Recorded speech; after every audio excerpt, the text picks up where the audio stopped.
How's it going, everybody? I am the OP Leprechaun, and thanks for coming back for another episode of The Perfect Grove. And let me just say, welcome to the Beehive Struggle Bus. Hope you enjoy the ride. Welcome back to my mini villager trading center. I have added some clerics since the last time we were here, because I needed some redstone trades. Because I'm starting to do a little bit more in the redstone realm for some farms. And I don't really feel like mining for it. I'd rather just trade for it and get the levels. So, we're going to go ahead and do that. We are going to be getting some other cash trading villagers soon because for some reason I have not been able to figure out this guy functioning like normal. These guys will not unlock their trades. I have broken these. I have given them beds. I have taken the beds back away.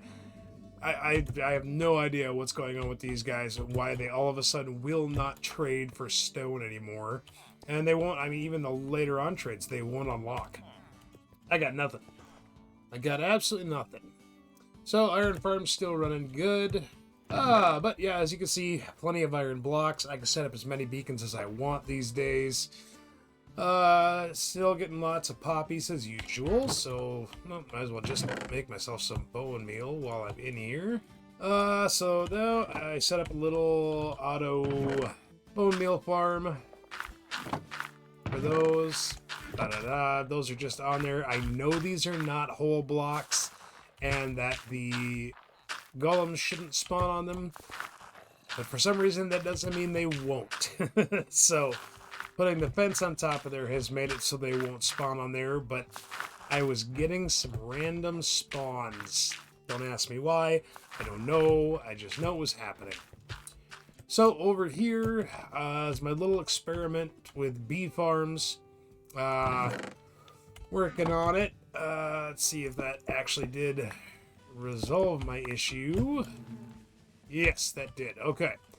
So now the honey bottles are just going in there. They're not going back into the dispenser, which was a major pain in the butt about this little farm here is it wanted to just keep on putting more and more honey blocks back into the dispenser. So I guess the way you solve that is by not having any empty slots in the dispenser for them to go into. So I've never played with honey farms before, so it's all kind of new to me. I looked at a couple tutorials. This one seems like, I guess their idea is it's less resources to do it this way, but it doesn't seem to be working all that great. I'm not 100% sure on this. I mean, it works-ish, but it doesn't work great. So I'm just gonna leave it be. Leave it be. So anyways, I was playing around with a lot of things while I was doing this. I think I'm gonna go with this one instead. And as you saw when I broke these open, that is just an observer pointed down to the beehive, and then a dispenser behind with the shears or the honey bottles, as it should be, as I wanted to do, but it was not quite working the way I expected at first. I think that was because of my misunderstanding about how the bottles needed to be in there. You know, the one thing that I don't approve of is every time a bee goes in and out, it activates rather than when it's just full, which is I think the whole idea behind the comparator setup, but I haven't noticed that the comparator setup is functioning as well as the observer one.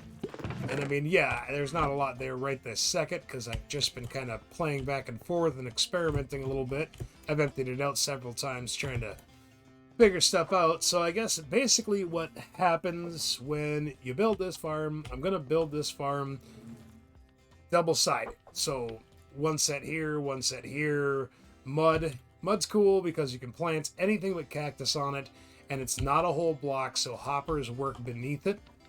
So yeah, so I'm just gonna take and I'm gonna do a double row of mud.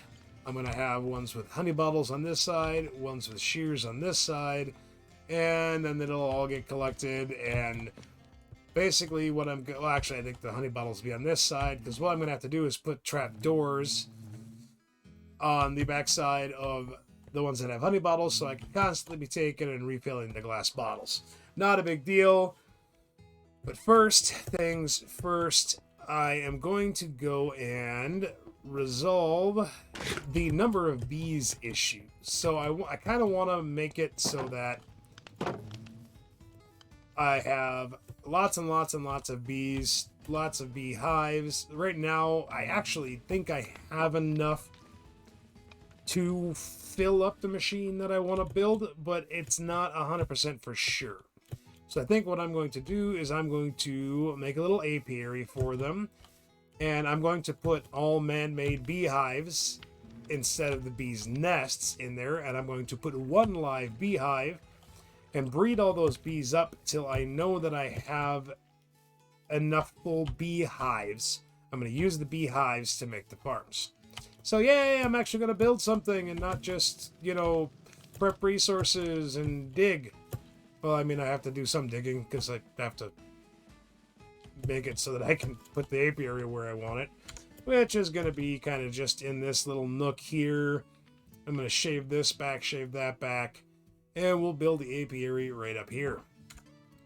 So, in the meantime, while I've been breeding up bees and doing all that stuff, while I've been letting the iron farm run, I have also been mining trees. So as you can see, not quite full up on the oak and the birch. That is obviously because the spruce grows faster, but also because that is where I'm getting the beehives from, is when I have flowers next to the trees, they sometimes spawn bees. So then I have to wait until night and do the whole silk touch axe thing, and then a couple times I forgot to switch my axe, and so I destroyed them, and just the usual stuff. So I think, yes, we're definitely going to go with this one. Yeah, you're getting dizzy. Be that as it may. That will be a later on project after I get my apiary built and set up. The other thing that I've been doing to get ready for that has been to collect a bunch of glass from these guys here. So I do have quite a bit of glass.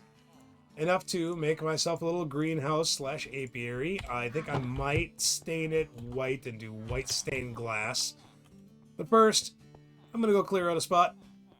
And we're going to build the frame, and we're going to get ready to go.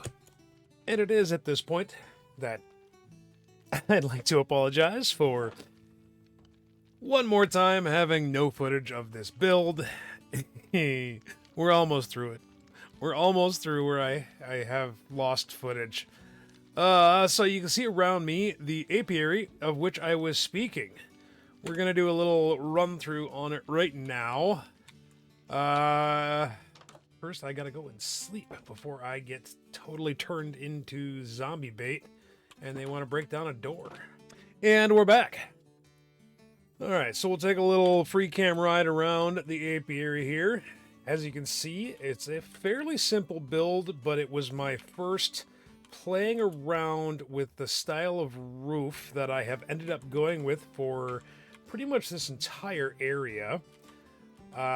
We stuck with spruce, a little bit of oak runner on the ground to blend in with the bee nests, because the other ones are beehives, these ones are bee nests, or other way around. I don't remember. So yeah, it's a nice little garden area in here. A little bit of detail here and there. I do enjoy this particular space. It's nice to just, come in here and chill every once in a while I'm editing some video and not wanting to exit out the game. But I went through this whole process of bringing in bees, breeding them up, and filling empty bee nests, and then taking those bee nests out, which then brings me inside to the honey and honeycomb farm that I built inside. Now, the other thing that I did do was I completely screwed up understanding the comparators and observers. All right. Here we're inside the actual bee farm these days. So I ended up making it a little bit wider, having a little more room for some flowers. It fills up these bee nests with honey faster. Now you will notice they are all full. We have so much honey. We have so much. I mean, we're storing it in shulker boxes at this point because we have so much honey. We'll talk about that in a later episode. So here is what I was screwing up on the first rendition of the comparator one. As you can see, comparator reading the block into the back of the beehive. Now, thankfully, finally, somebody actually explained and didn't just assume people would understand. Beehives are full and put out a level 5 on the redstone. So what you have to do is you have to have 1, 2, 3, 4, 5 to activate the repeaters going into the dispensers. Everyone just, oh, you just do this. And they don't explain why it works. So, once again, thank you, Pixarus, for actually explaining why something works, not just telling people to do it. That's really, really awesome, and I really appreciate it. Moving on. Okay, so the reason for the pistons here is this pushes the block down so that the comparator no longer reads, and it doesn't double fire. That's that whole thing. So this is working really well. I've actually ended up having to... Ooh, why is this... Oh, no, I took this off. Okay. Yeah, I have this whole thing disabled at the moment because I have so much honey that I just don't have the time to keep up with it. It's honestly kind of ridiculous. And the redstone that I'm missing is all stored in there. So when I want to turn the farm back on, it's as simple as putting a line of redstone dust across here and across here. The other thing that I would like when we're talking about this whole area here is I would like to once again apologize for the horrendous looking build that this started out as. Because it was bad. I was so frustrated with the bee farm that I can't even forgive myself for how bad the initial building looked. Thankfully, that's gone. It took me a while to get to the current building we have, which we're also not going to show yet because that'll be spoilers. But I had to do something for this video because we're getting down finally to the last of the corrupted footage that I no longer have, that I've been struggling with here for the past 3 or 4 episodes. I do have a few episodes coming out where, yay, I get to practice doing voiceovers for the entire video because while I did get the video files for most of it, I have 0 audio. I have game sounds. I don't have any of my voice, any of my reaction. It's very unfortunate because, I mean, one of the videos coming up is when I go to the end and defeat the Ender Dragon, and I have to do voiceover for the entire thing. Yay. Not really done a whole lot of voiceover. All of my stuff is live clips that I edit into video form to post on YouTube. Voiceover is going to be something new for me, so we're going to see how it goes. So, once again, apologize for the lack of video of me actually building the one build I've done so far in this world. But there's not a whole lot I can do about it. So yeah, moving on. The bee farm is here. It is functioning. It works great. Yeah. So we're going to move on to the next clip of me having built some more farms that I don't have any footage of. So we're just gonna jump right into it. Well, welcome back to our iron farm that, as you can see, has been doing very, very well for us. We're almost at a full chest of iron blocks at this point. And we've kind of turned this whole initial dig into kind of our industrial zone. So this is going to be where all my auto farms are. These guys finally started working for me again and actually resetting. That's very nice. I do suddenly have a small problem with zombies appearing out of nowhere. I was off working in a different part of the cave, and I came back, and these guys were all zombified. And I don't know how that happened. So I cured them all, and then I was sitting here AFKing, not paying attention, working on something else, and all of a sudden I started getting hit. Turn around, there was a zombie. I still have no idea where it came from. So we're going to ignore the ugly building in the room for the moment.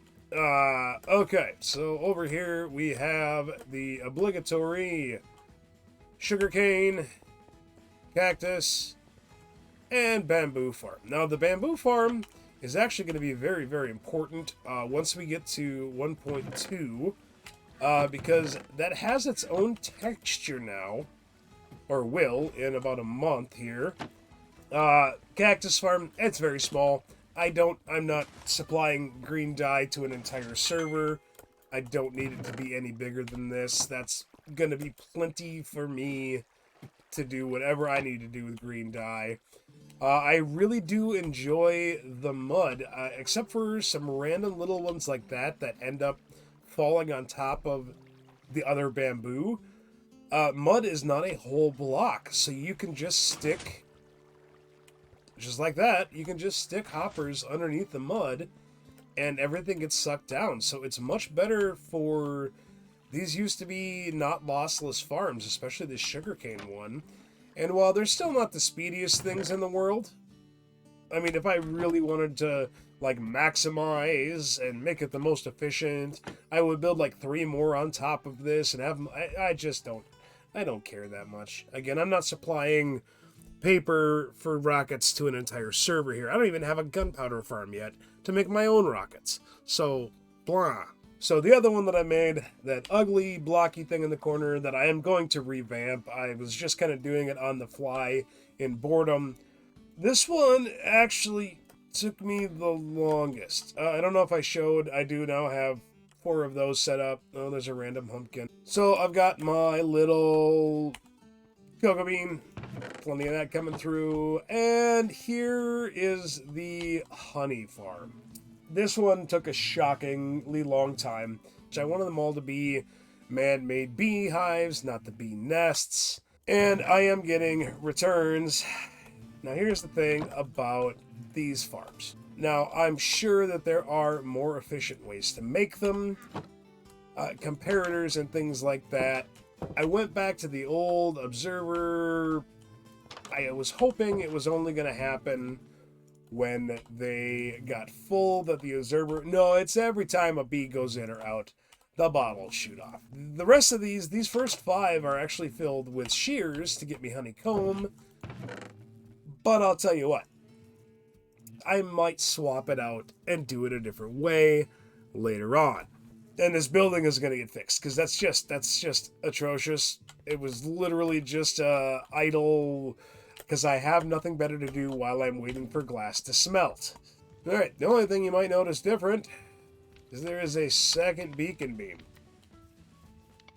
So, one of the things that I did do was get another set of wither skulls and defeat the wither yet again to get myself the next set of beacons to wrap around the area. Now, the reason that I did that off camera is I was actually showing my daughter how you fight the wither in the most cheesy possible way. To say the least, it was not very difficult. And then we're going to talk about one other thing that I did with her. Alright, we're going to go for a little jaunt to the nether, because I was explaining mechanics to my daughter, and she wanted to know how you could ever possibly get on the roof of the nether. So I showed her. Hello, zombie piglins. So we go back up here to our tunnel. Explain to her how you have to find a bedrock piece that is at height 127. So, boop, there we go. We are now on the roof of the... Oh, I forgot to put a block there. That's why it didn't pop straight through. So, there we go. We're on the roof of the Nether, and I have done literally nothing else to it.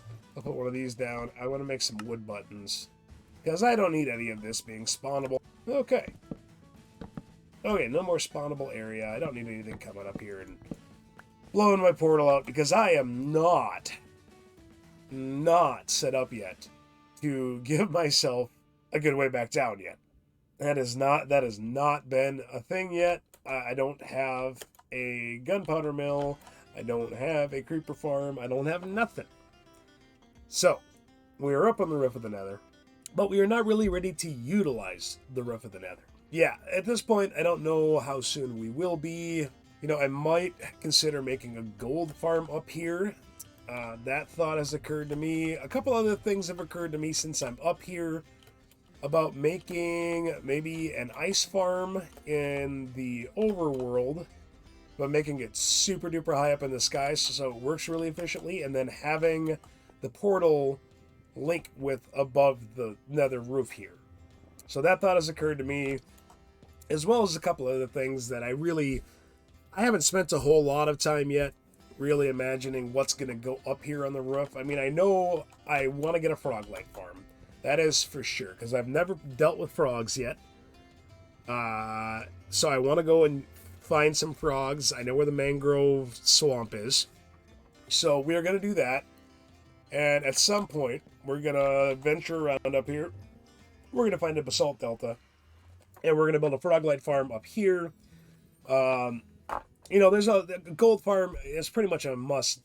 I think the next thing we're going to build is probably a mob spawner in the next section of the mountain that gets hollowed out. You get that going so I can actually get some gunpowder, so I can actually utilize the roof of the world, make some holes, la-da-da-da-da. So, that is what has been going on. In the meantime, for now, we're going to pop back over to the overworld, which puts us out in this little spot right here, which is right outside our village.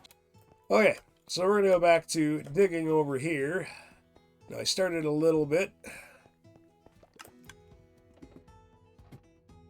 Now, we all remember how long it took to get started up here in this kind of area. And more Enderman spoils. They're everywhere. So we all remember how long it took me to get started up in this little tippy top area here. And this is where it starts to curve over this way. So, as you can see now, if I turn on the beacon beams, there's two of them. They overlap by one block. I measured that out really, really carefully.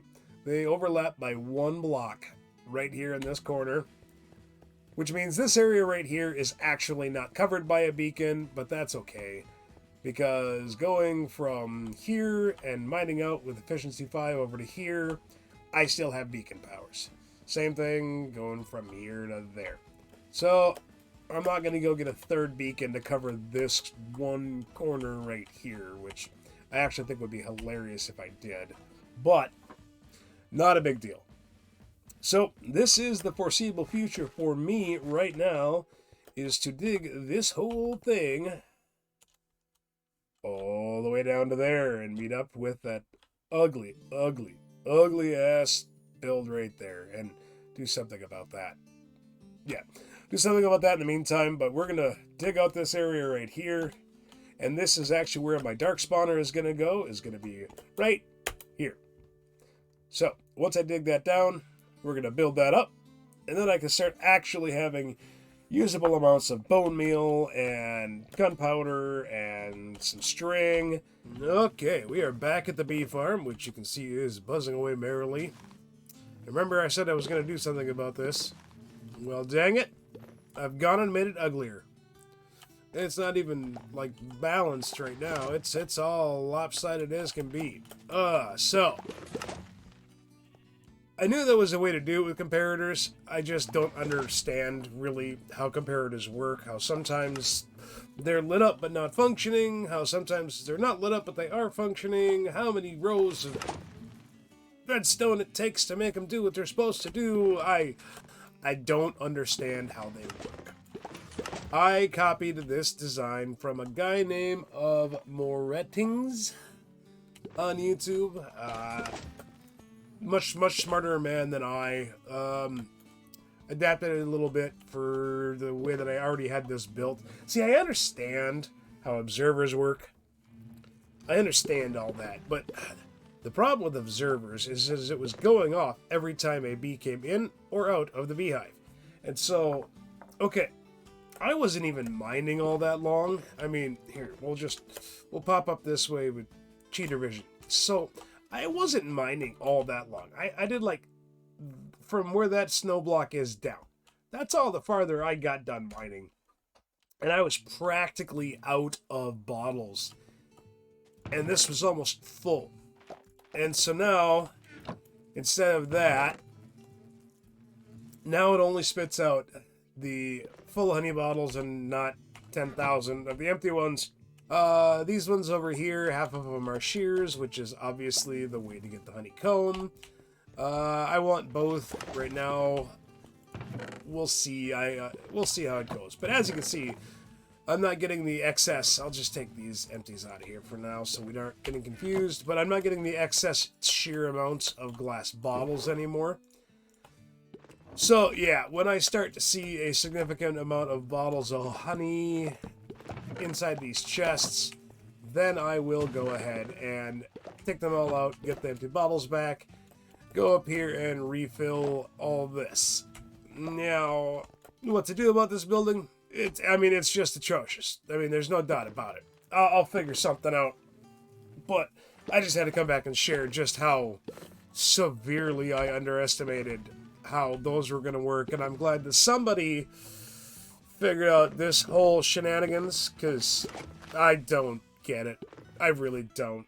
I'm just going to go ahead and use them as a tutorial. Thank you, Morettings. Yeah. So, we're going to go back to... I actually haven't checked this in a while. Alright, we're still doing okay there. I'm going to go ahead and...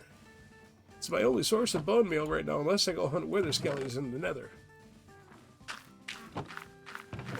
Yep. I need to keep up on that so I can have some more bone meal. I don't need it for anything at the moment, which is why I need to build it up. We'll get back up here. We'll get back to digging. We're starting to get down into the thicker part now. Okay. Well, got a little bit of work done here since the last clip. We got a new friend over here in the form of our new buddy, the zombie, who I'm going to use to zombify all the villagers, and I had to put up a fence around this because zombies kept creeping in from somewhere off in the distance and going after my villagers. And yes, there are more mason villagers. There are a lot more emeralds. And there's a lot more stone. I'll give you two guesses why. We come here to the giant, echoing, empty space of this. Used to be a solid mountain, just like that over there did. As a matter of fact, if we go to my stats... Yeah, just shy of 260,000 stone mined. Yep. So it's been a little while since the last clip. We are going to continue. I have a few more areas around here that I do want to get cleared out before I actually start building. I mean, this area, like I said before, it's going to kind of be my farms area for now. I'm going to pretty much cram any kind of farm that I want to use in here. But for now, we are going to come over here in this very, very tall area, and we are going to build a dark spawner. Okay, well, we're getting somewhere here. Make a column for them to drop. onto what will eventually be the soul campfires. I'm not going to put those until I'm actually ready, because if I get knocked in there, I don't really want to burn to a crisp. Definitely going to need a lot more smooth stone than what I currently have smelted up. I got some more going over there in the furnace. I just figured I would start getting to work on the parts that I actually know for certain I can do right now. We have our beginning storage, and we have the collection system for it all. On top of that is going to go soul campfires.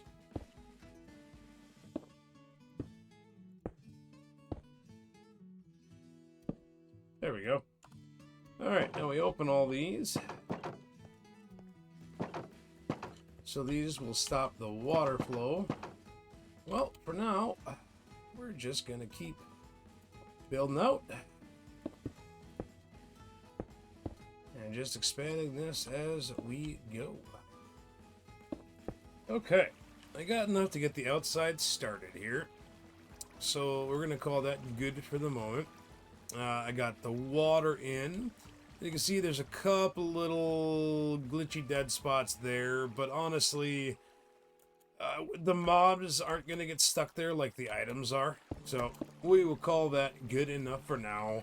The water in here can be very difficult. I've never gotten it 100% correct. The water physics in Minecraft just befuddle the crap out of me. So I just, at a certain point, just call good enough, you know what I mean? Well, here is my dark room spawner, which, as you can see, is using this long redstone clock in order to turn on and off the water, which then washes everything down here into the campfires. So, let's see what we have managed to get. Well, there's my bone meal problems handled. Arrows, as if I didn't have an infinity bow. Trade those with the clerics for emeralds if I really want to. I'm actually surprised how much string there is in here, because normally these farms don't really produce much in the way of string, because spiders can kind of stop themselves up here and catch on all these walls. Actually, what I need the most is the gunpowder at the moment. So we're going to go ahead and let that build. This thing does work while I'm just down here working. It works as far over as the villager trading area, which is a good thing. Welcome back to another super uncomfy scene jump. Once again, hopefully this is the last of the corrupted video files, and so much happened in this episode, and a lot of it is really discombobulated. It made it really tough to actually edit this one out and make it seem at all connected.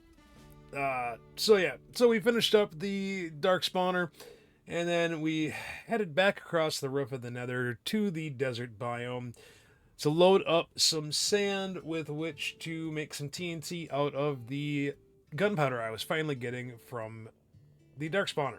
As you can see, decided to make a rail heading all the way over there rather than continue to walk it back and forth. And we'll try and avoid some spoilers here in the meantime. Came back over, mined a whole bunch of sand, made some TNT.